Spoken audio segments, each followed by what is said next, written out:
চিড়ে দিয়ে দারুণ কিছু স্বাস্থ্যকর রেসিপি বানাতে মন চাইলে এই রেসিপি বাড়িতে বানিয়ে দেখতে পারেন। মাত্র কয়েকটি উপকরণ দিয়ে বানানো যায় আর খেতেও ভীষণ ভালো হয়। প্রথমে 1 কাপ চিড়ে মানে 150 গ্রামের মতন চিড়ে নিয়েছিলাম। জল দিয়ে ভালো করে ধুয়ে নিতে হবে যাতে কোনো রকমের ময়লা না থাকে। 3-4 বার জল দিয়ে ভালো করে ধুয়ে নিয়েছিলাম। এবার এর মধ্যে দিয়ে দিলাম 1/2 কাপ সুজি আর দিয়ে দিলাম 1/2 কাপ টক দই। 1 কাপ জল দিয়ে সমস্ত কিছু ভালো করে মিশিয়ে নিতে হবে। আর অল্প একটু লবণ দিলাম, চা চামচের 3 ভাগের 1 ভাগ। খুব ভালো করে মিশিয়ে 10 মিনিট রেখে দিয়েছিলাম। এখন মিশ্রণটাকে আরেকবার ভালো করে মিশিয়ে নিতে হবে। এখন মিশ্রণটার মধ্যে দিয়ে দিলাম কুচনো পেঁয়াজ আর দিয়ে দিলাম অল্প একটু কুচনো ধনেপাতা আর দিয়ে দিলাম গ্রেট করে রাখা গাজর, অল্প একটু গোটা জিরে।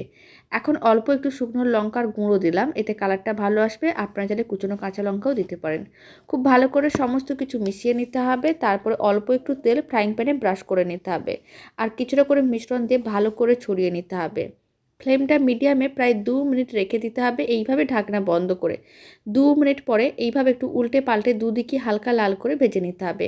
উল্টো দিকটা 1 মিনিট মিডিয়াম টু হাই ফ্লেমে রেখে দিলেই রেডি হয়ে যাবে দারুণ স্বাদের এই স্বাস্থ্যকর রেসিপি, যা বানানো যতটাই সহজ খেতে অনেক বেশি ভালো হয়। বাড়িতে বানিয়ে দেখতে পারেন।